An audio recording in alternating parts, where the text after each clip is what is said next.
The Panama Canal. Theodore Roosevelt became President of the United States in 1901. One of his main goals was to build a canal connecting the Atlantic and Pacific Oceans. Sailing from the East Coast to the West Coast of the United States took weeks. Ships had to take a dangerous route around the southernmost tip of South America. A canal would make the travel route much shorter and safer. The United States decided the best and easiest place to build a canal was in Panama. At the time, Panama was a part of Colombia.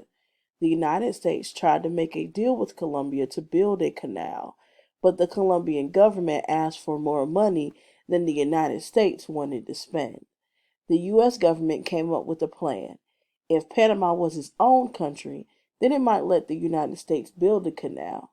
In 1903, President Roosevelt helped Panama break free from Colombia. The United States sent troops to help fight against the Colombians.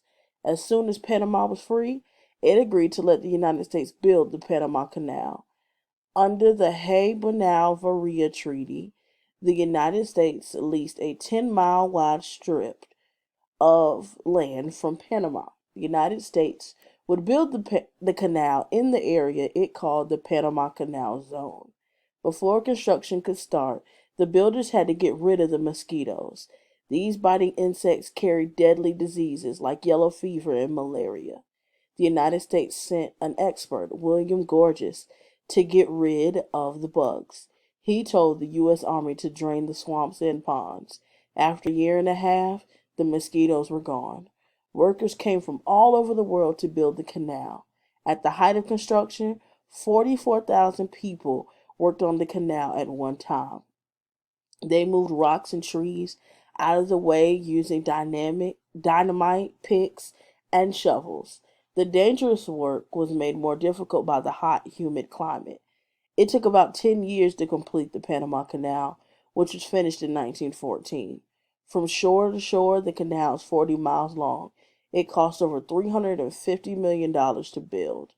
More than 5,000 people who worked on the canal died because of accidents and disease. Traveling through the Panama Canal took less than half a day. Ships carrying goods could now get to their markets faster. Countries could send their navy ships quickly between the Atlantic and Pacific Oceans. The canal lived up to its motto, the land divided, the world united.